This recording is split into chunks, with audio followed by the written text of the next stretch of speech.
Matthieu, chapitre 19. Lorsque Jésus eut fini de prononcer ces paroles, il quitta la Galilée et alla dans le territoire de la Judée, de l'autre côté du Jourdain. De grandes foules le suivirent, et là il guérit les malades.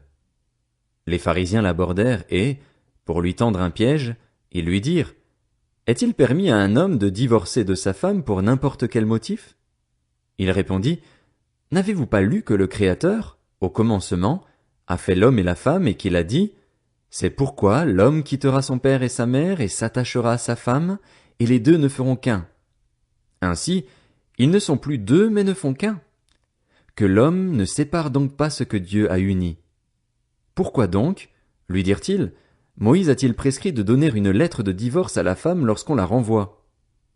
Il leur répondit: C'est à cause de la dureté de votre cœur que Moïse vous a permis de divorcer de vos femmes. Au commencement, ce n'était pas le cas.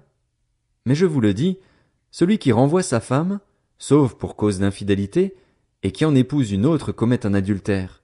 Et celui qui épouse une femme divorcée commet un adultère.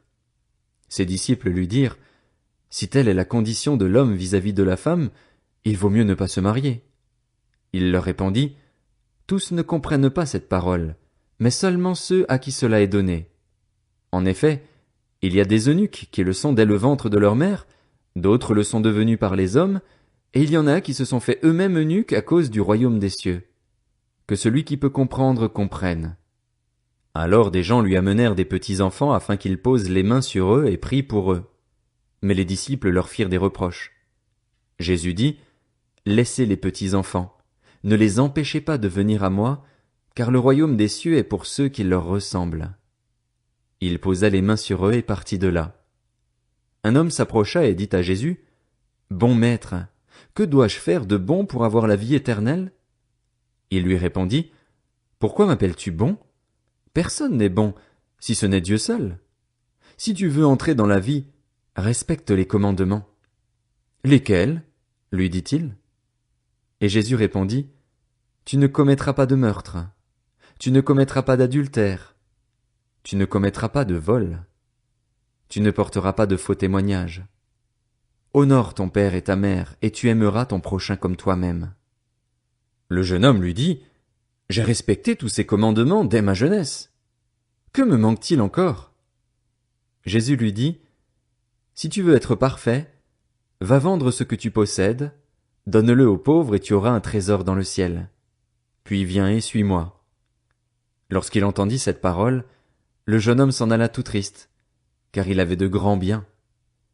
Jésus dit à ses disciples: Je vous le dis en vérité, il est difficile à un riche d'entrer dans le royaume des cieux.